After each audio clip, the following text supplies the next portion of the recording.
Hello my dear student, welcome back to my YouTube channel Subhash study centre. तो जितने भी मेरे प्यारे बच्चे कक्षा 10 के विद्यार्थी हैं और 6 मार्च, आप लोग ध्यान दीजिएगा, 6 मार्च 2024 को चित्रकला विषय का पेपर देने वाले हैं, तो आप लोग इस वीडियो को कंप्लीट देखिएगा, क्योंकि इस वीडियो में मैं लेकर के आ चुका हूं आप सभी के लिए चित्रकला विषय के लिए 20 सबसे महत्वपूर्ण एमसीक्यू अर्थात बहुविकल्पी प्रश्न। और ये प्रश्न आपकी बोर्ड परीक्षा 2024 में यानी 6 मार्च को जो चित्रकला का पेपर होगा उसमें 100% पूछे ही जाएंगे। तो मेरे प्यारे बच्चों, आप लोग इन सभी प्रश्नों को अपनी नोट्स पर लिख लेना। साथ ही मैं आपको बता देना चाहता हूं कि आलेखन कला से संबंधित प्रश्न आएंगे बहुविकल्पी 20 और प्रावैधिक कला से भी संबंधित 20 बहुविकल्पी प्रश्न आएंगे।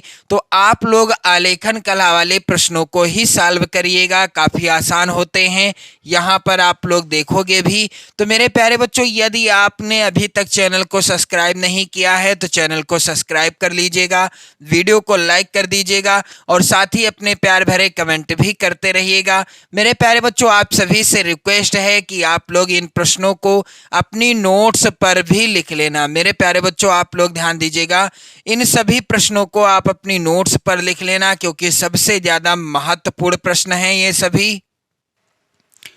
पहला प्रश्न है, वर्ण का अर्थ क्या है? आपको बताना है दिए गए विकल्पों में से वर्ण का अर्थ क्या होता है। पहला विकल्प है ध्वनि, दूसरा विकल्प है चित्र, तीसरा विकल्प है रंग और चौथा विकल्प है साफ रंग। तो दिए गए विकल्पों में से सही उत्तर क्या होगा? वर्ण का क्या अर्थ होता है? इस प्रश्न का उत्तर हो जाएगा रंग। वर्ण का क्या अर्थ है? रंग से है। और मेरे प्यारे बच्चों, अधिकांश बच्चे इस प्रश्न का आंसर किससे लगा देंगे? ध्वनि से लगा देंगे, जो कि गलत है। वर्ण का अर्थ होता है रंग। अगला प्रश्न है मेरे प्यारे बच्चों, वेरी इंपॉर्टेंट प्रश्न है, ओस्टवाल्ड संबंधित है। ओस्टवाल्ड किससे संबंधित है? पहला विकल्प है तैल माध्यम से, दूसरा विकल्प है संयोजन से, तीसरा विकल्प है यहाँ पर तूलिका से, चौथा है मेरे प्यारे बच्चों रंगों से।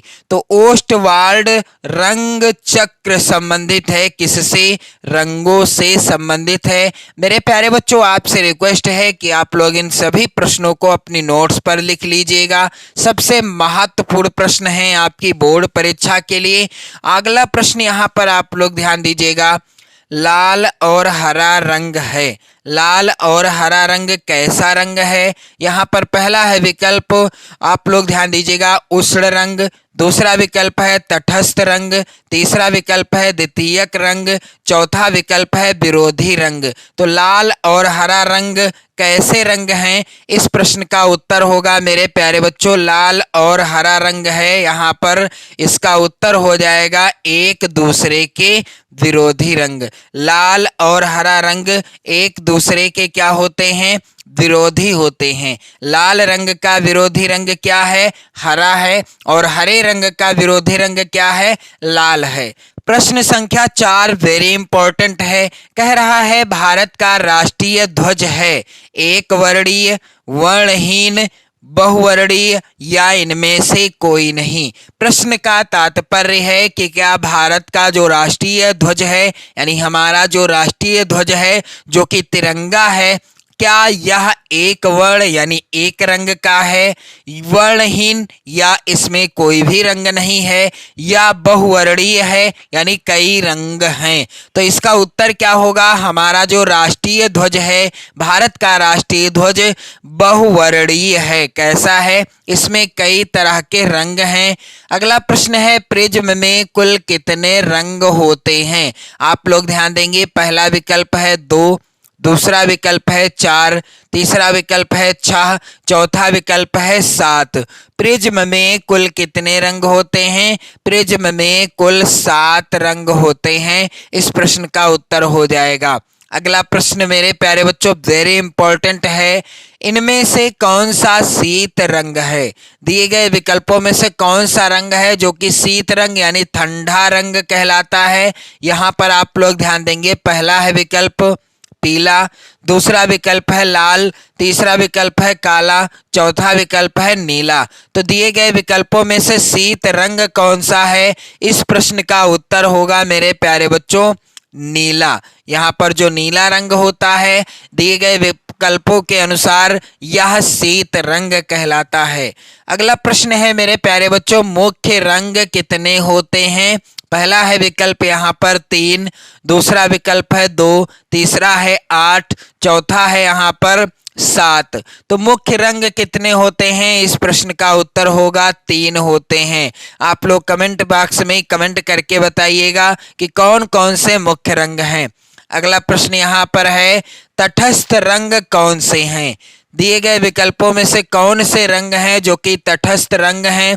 पहला है विकल्प यहाँ पर सफेद काला, दूसरा विकल्प है नारंगी पीला, तीसरा विकल्प है लाल नीला, चौथा है विकल्प हरा पीला।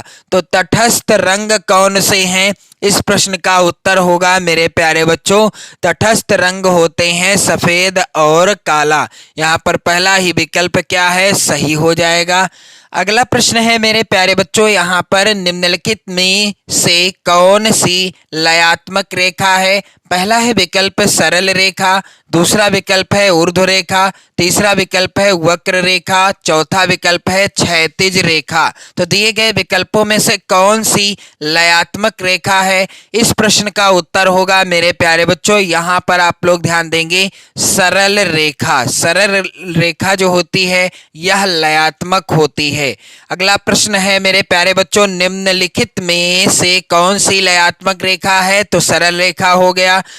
प्रश्न अगला है यहाँ पर मेरे प्यारे बच्चों, कौन से रंगों का माध्यम पारदर्शी होता है? तो यहाँ पर आप लोग ध्यान दीजिएगा, पहला है विकल्प जल रंग, दूसरा विकल्प है तैल रंग, तीसरा विकल्प है एक्रेलिक रंग, चौथा है पेस्टल रंग। तो जो जल रंग होते हैं ये कैसे होते हैं? ये पारदर्शी होते हैं, यानी इन्हें कलर करने के बाद, किसी भी आलेखन को कलर करने के बाद जल रंग से एक ओर से दूसरी ओर स्पष्ट रूप से देखा जा सकता है। प्रश्न अगला है यहाँ पर आप लोग ध्यान दीजिएगा मेरे प्यारे बच्चों, कौन से रंगों का माध्यम पारदर्शी होता है? पहला विकल्प है जल रंग, दूसरा विकल्प है तैल रंग, तीसरा विकल्प है एक्रेलिक रंग, चौथा है पेस्टल रंग। तो जो जल रंग होते हैं इनका माध्यम कैसा होता है? पारदर्शी होता है। पहला ही विकल्प सही हो जाएगा। जल रंगों का माध्यम यानी जो जल रंग होते हैं ये पारदर्शी होते हैं। इसके बाद मेरे प्यारे बच्चों आप लोग देखोगे अगला वेरी इंपॉर्टेंट प्रश्न, और मैं आपको बार बार बताना चाहूंगा कि आप लोग इन सभी प्रश्नों को अपनी नोट्स पर जरूर लिख लेना। सबसे महत्वपूर्ण प्रश्न लिए हैं मैंने इस वीडियो में। अगला प्रश्न है मेरे प्यारे बच्चों, सफेद रंग का विरोधी रंग कौन सा है? आपको बताना है सफेद रंग का विरोधी रंग कौन सा है। पहला है विकल्प काला, दूसरा विकल्प नीला, तीसरा विकल्प हरा, चौथा विकल्प भूरा।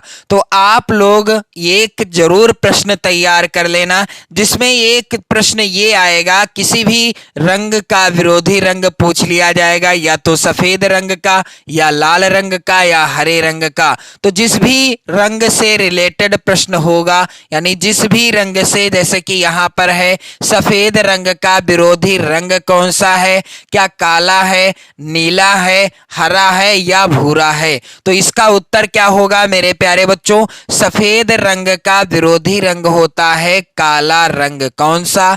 काला रंग होता है। काले रंग का विरोधी रंग कौन सा होता है? सफेद रंग होता है।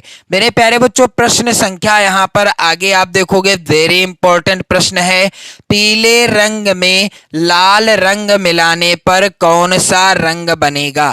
यदि हम पीले रंग में लाल रंग मिला देते हैं तो हमें कौन सा रंग प्राप्त होगा? पहला विकल्प है नारंगी, दूसरा विकल्प है धानी, तीसरा है बैंगनी, चौथा है आसमानी। पीले रंग में लाल रंग मिलाने पर कौन सा रंग बनेगा? इस प्रश्न का उत्तर होगा मेरे प्यारे बच्चों यहाँ पर नारंगी। यदि हम पीले रंग को लाल रंग में मिश्रित करते हैं, इनका मिश्रण करते हैं, तो हमें नारंगी रंग प्राप्त हो जाएगा। अगला प्रश्न है मेरे प्यारे बच्चों वेरी इंपॉर्टेंट, रंगों की संगति कितने प्रकार की होती है? रंगों की संगति कितने प्रकार की होती है? पहला है विकल्प 6, दूसरा है 4, तीसरा है 3 और चौथा विकल्प है 5। तो रंगों की संगति कितने प्रकार की होती है? इस प्रश्न का उत्तर हो जाएगा 6 प्रकार की होती है। प्रश्न अगला है मेरे प्यारे बच्चों, कौन सी पेल्सन से बनाई गई रेखा अधिक काली होती है?